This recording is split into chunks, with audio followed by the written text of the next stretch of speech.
From Earthfix and KCTS9 Digital Studios. Clams, oysters, gooey duck, Northwest delicacies. But there's a dark side. The clams are stolen.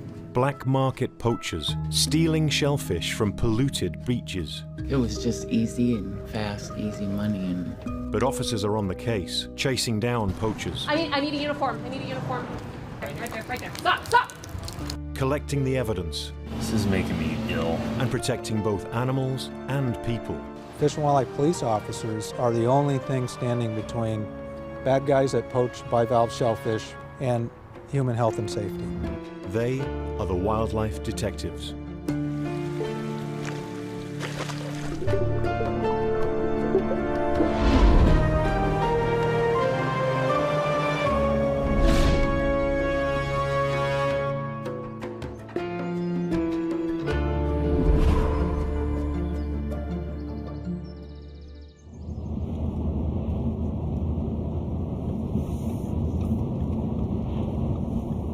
Today we're going to be going to restaurants, fish markets, places like that.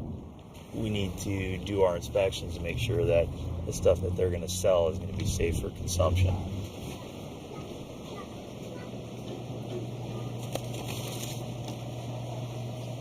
You seen anything? Well, nothing's labeled. All the fish over there, none that's labeled. The difference between poached seafood and legal seafood isn't something you can see. For clues, Sergeant Eric Olson has to look at the paperwork to see where and when the shellfish were harvested. Washington leads the nation in farmed shellfish. No other state harvests as much. It's an industry that provides thousands of jobs and contributes $270 million to the economy. But shellfish are a high-risk food. Clams, mussels, and oysters are filter feeders. That means they suck in whatever is in the water. Toxins, harmful pathogens, or even pollutants. Thousands of people get sick from tainted shellfish in the United States each year. Some even die. Hello there, sir. How you doing? Sergeant Olson, Washington Fish and Wildlife. How's it going? I'm good, sir. Good, yeah. So are you the manager? Yes, sir. And so while we're doing these inspections, we're looking at all your fish and shellfish. Yes, sir. And where do you keep all the paperwork, first of all, for that? I keep right here, but every month we just give out to my CPA for a tag. So Washington state law requires that all the paperwork be retained at your primary place of business, okay? Yes, sir. It leads me into this piece over here, which is kind of interesting to me. So do you pack these right here? Yes, sir. I pack it right there, sir. Okay, where are they from? From Ocean Seafood. Okay. So do you have any paperwork for this? I should have, but Do you keep the containers? No, sir. You don't keep the box or anything that comes in?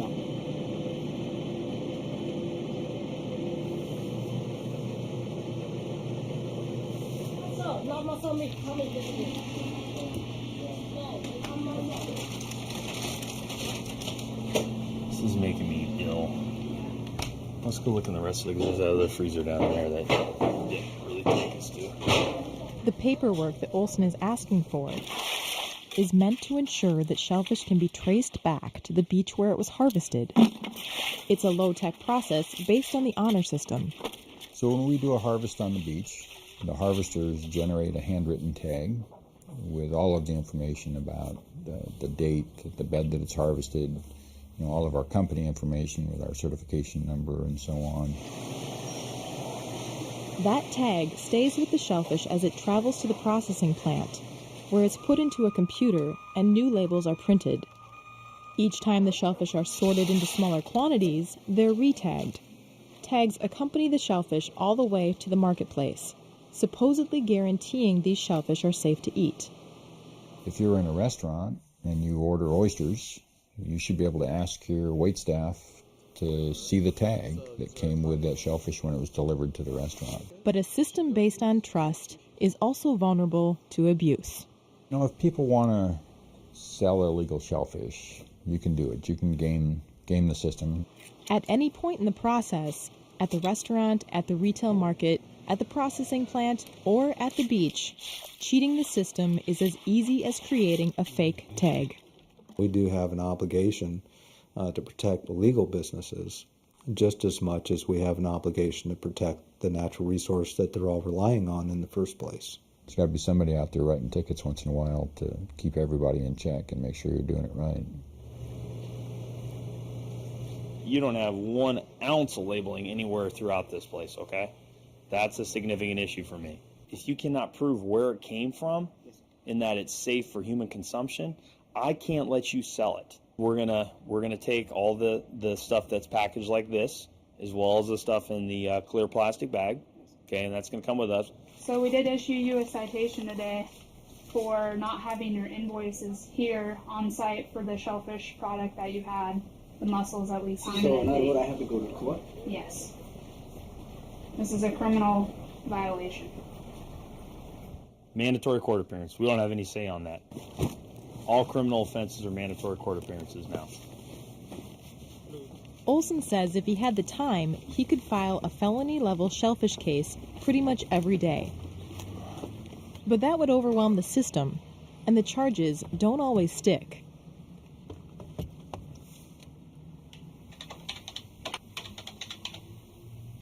Patrick Hines is a prosecuting attorney for King County. He says that shellfish poaching cases are some of the most difficult to win in court. You can call it poaching if you want to, but what's really happening is people are stealing. But when the evidence amounts to faulty paperwork, it's challenging to convince a judge or jury that a serious crime has been committed. What we would need to show is that someone knew what they were doing and knew that it was wrong. And so how do you distinguish the person who is making an honest mistake from the people who are knowingly going out and stealing this resource? And gathering the evidence to build a case takes time. Oh, perfect. Okay. Wendy Willette is on a stakeout. She's an undercover detective with the Washington Department of Fish and Wildlife. We can't show you her face, or it would put her at risk. So this woman arrives in this vehicle, dark blue Chevy pickup truck, goes in and talks to a man in the back, and then she waits for a little while. The man comes out with a scale, and she takes the clams out of the back, and he gets a bucket. He hands her the money, she leaves, and he takes the product inside. This is the first hard evidence in Willette's investigation, a covert sale at the back door of a restaurant. You might not imagine people would be dealing shellfish in parking lots and alleys, but that's exactly what's happening in the communities around Washington's Puget Sound. It's solely for profit, solely to save $1, and it's putting so many people at risk. Just days later, Willette identified the couple. Between the two of them, they're up around 75 to 80 different violations just in the last 10 years. Criminal violations. Regular drug users known to use methamphetamine. The male suspect has been implicated on several occasions as a very well-known timber thief. Their rap sheets also include poaching. Just months before, officers caught the couple harvesting clams at night from a beach near an open sewage pipe. We were down there digging some clams and got caught digging them. It was just easy and, it was fast, easy money, and I liked digging clams. I really enjoyed it. That's part of the problem, is it's so easy to do. And I mean, we did it for a long time. We never got caught. Every time we'd sell like to the main person we sold to, it was, we'd make like $300 or $400, and it wouldn't really take a tide to dig it. It was pretty good money.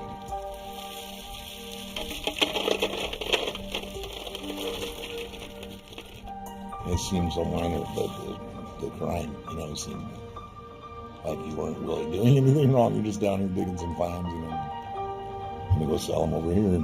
But really, when you get looking at the big picture, it's pretty serious. Facing felony charges, the couple agrees to help bring down their main buyer, the owner of a video store. Hey, I got some clams today. Yeah, I've been busy. I got like 70 pounds. I can be there probably in 15 more minutes. Okay, thanks. Of all the shellfish that sell on the black market, one clam is above the rest, the gooey duck. Most Americans have never heard of, much less eaten, a gooey duck. So why is there such a thriving black market for their meat? Before we answer that, let's get one thing out of the way. It may be spelled geoduck, but it's pronounced gooey duck. Gooey ducks are the largest burrowing clam in the world. Predominantly found in Puget Sound, they can live up to 160 years. That's one of the longest lifespans in the entire animal kingdom. An adult gooey duck weighs around 1 to 3 pounds, and in Asia, their meat is a prized delicacy. About 90% of the gooey ducks harvested in the U.S. are sent across the Pacific. That's about $70 million worth a year. In China, gooey duck was once reserved for elite banquets, but China's growing middle class has developed a taste for the delicacy and the disposable income to afford it. This rising demand has sent gooey duck retail prices to as high as $150 per pound, and soaring prices create a big incentive for poachers. Here's how it works. Harvesting wild gooey duck is only allowed in certain areas of Puget Sound. The state auctions off each area, but there's still a limit on how much can be dug up within each area. 141. The man who decides that limit is Bob Sizemore. 135. From his lab in Olympia, Sizemore and his Baby duck. team study gooey ducks by analyzing their shells. They cut cross-sections and look at them under a microscope. They have rings that you can count, just like a tree. The rings reveal their growth rates, and that information helps Sizemore decide how many can be safely harvested. You need to be very careful with the harvest rate. Basically, you cut down a forest. It takes a very long time to come back. Gooey ducks have very few natural predators, other than people. So Puget Sound has millions of them, a seemingly endless supply. But each time an area is harvested, it takes about 40 years for the gooey duck population there to recover. That's why Sizemore has set the harvest rate at 2.7%. Anything higher would not be sustainable. But a 10% harvest rate, if they're very slow to recover, in basically 10 years, you would wipe out the population. 10% sounds like a pretty low number, but for a very long-lived animal with very low natural mortality, 10% is huge. So if there's illegal harvest and they're taking more than the 2.7%, that could greatly impact this species, which is highly vulnerable to overexploitation.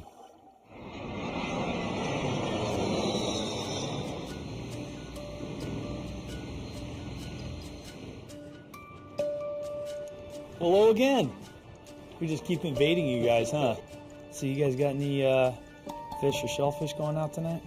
Oh, I heard there's tons of it Yeah, from China. I You know. guys hit the big day. The reason we're here is because SeaTac is one of the biggest hubs for exporting fish and shellfish. On any given night, tons of fresh seafood pass through SeaTac Airport. It's a bottleneck where Fish and Wildlife officers can check the cargo as it's moving through. The overwhelming majority of that product is, in fact, gooey duck. It's just thousands of pounds. One of the things we're looking for is to make sure that product was harvested lawfully, was harvested from a safe area, an area that was certified by Department of Health as being safe for human consumption.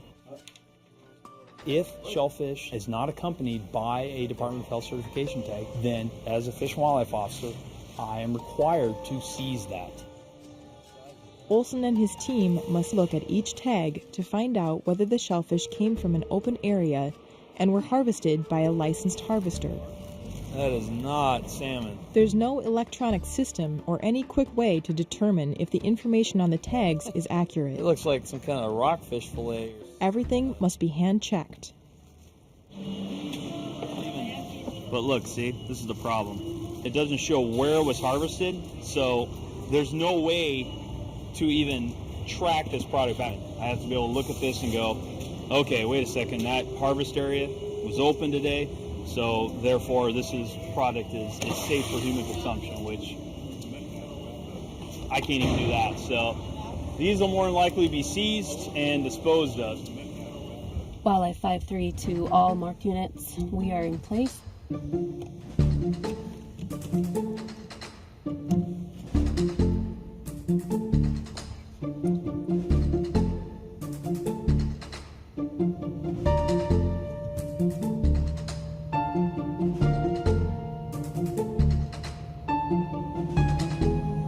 Oh, dude, a little farther, a little farther.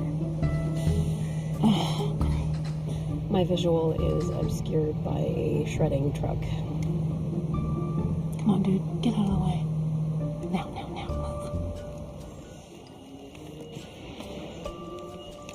Oh, that's you? Yeah. Okay, why don't you walk over here? I'll come around. After learning their gooey duck shipment is being seized, the business owner comes to the airport to plead his case. Okay, so, do you understand what's going on? Each box has to have a Department of Health certification tag. I understand. Every box should have fish ticket inside. And also, I already told, my general manager already told the workers to put fish ticket inside every time. So who failed to put one in there? I thought it should be the workers' problem. Okay. And probably the... Now, under Washington state law, under what we call corporate liability law, the owner has the onus for his employees when they commit a violation. Okay, so when someone that works for you... Make a mistake?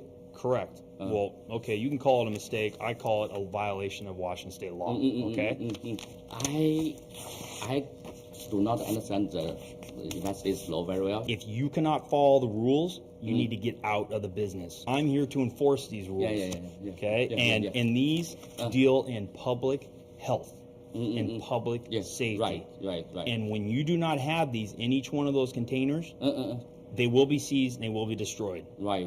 If the incentive is there, and trust me, it is there, we're talking big money, then people are going to take advantage of the holes in the system. Right now, we have holes that you drive a semi-truck through.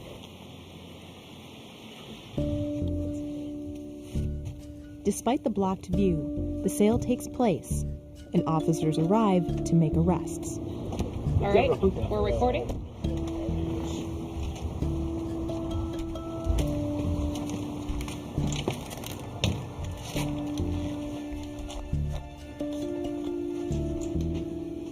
Do you have any Department of Health licenses that would enable you to sell shellfish or buy shellfish? 呢個 license 我保嘢養防嘢先咯。Okay. Why don't you tell me about these? It's her name is Randy. Yeah. This she sells clams. She sells clams? Yeah. Okay. Why do you have her phone number here? Because she write out for her name number. Why? Yeah. Because she said if somebody they want a clam, call her. Okay. If somebody wants a clam, call her. Yeah. Through Facebook, I was able to locate at least her first and last name. She's a 38-year-old woman. She's Caucasian. She is a methamphetamine user. She is not employed in any legitimate industry. She's got a pretty harried past. Burglary, trafficking in stolen property.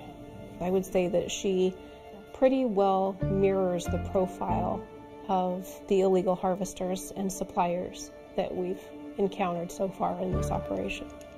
The next day, the suspect calls the video store. She has clams to sell. She's here.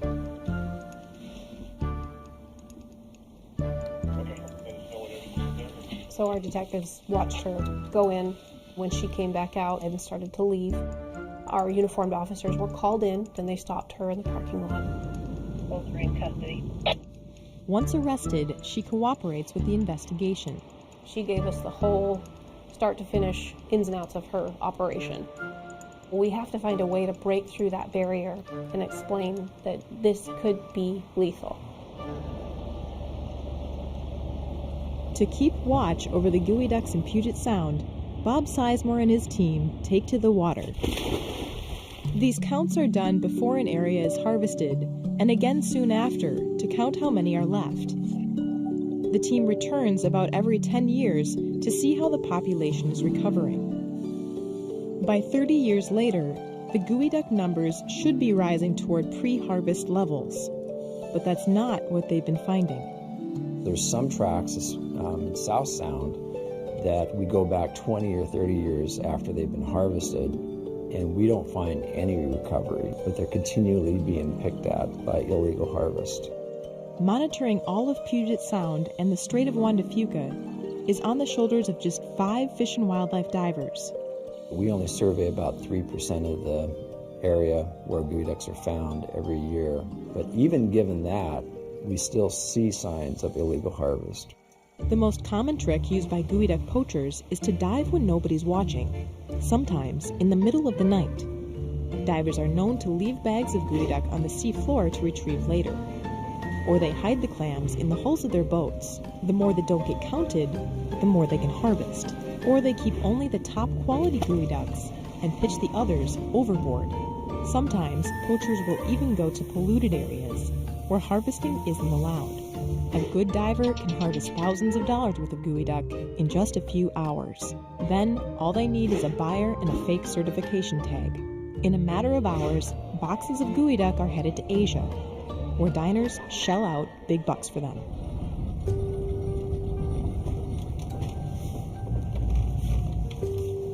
Do you guys have any shellfish on board? Oh, excellent. Okay. Okay. How many geoduck are in here? So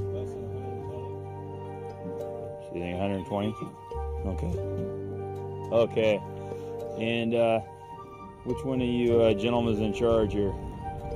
To catch poachers in the act, Eric Olson and his team must patrol at night. So we're going to be looking for anything and everything on the water tonight.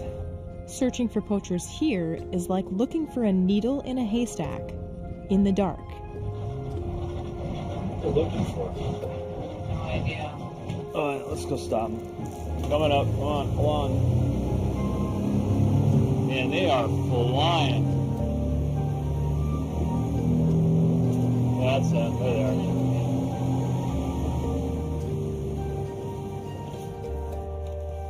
Hey guys, State Fish and Wildlife, how's it going? You come aboard here real quick here, Skipper. Thanks, sir.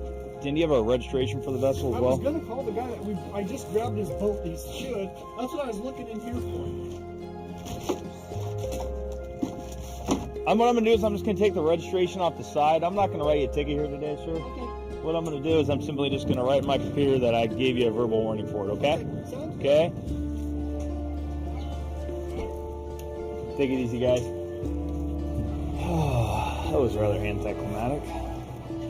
I guess you always wonder about what it is that you're missing, because you know this activity is taking place. Our biologists have confirmed that these areas are being poached. And I just continually try to rack my brain trying to figure out different ways to tackle this. We're ready. How far out are you?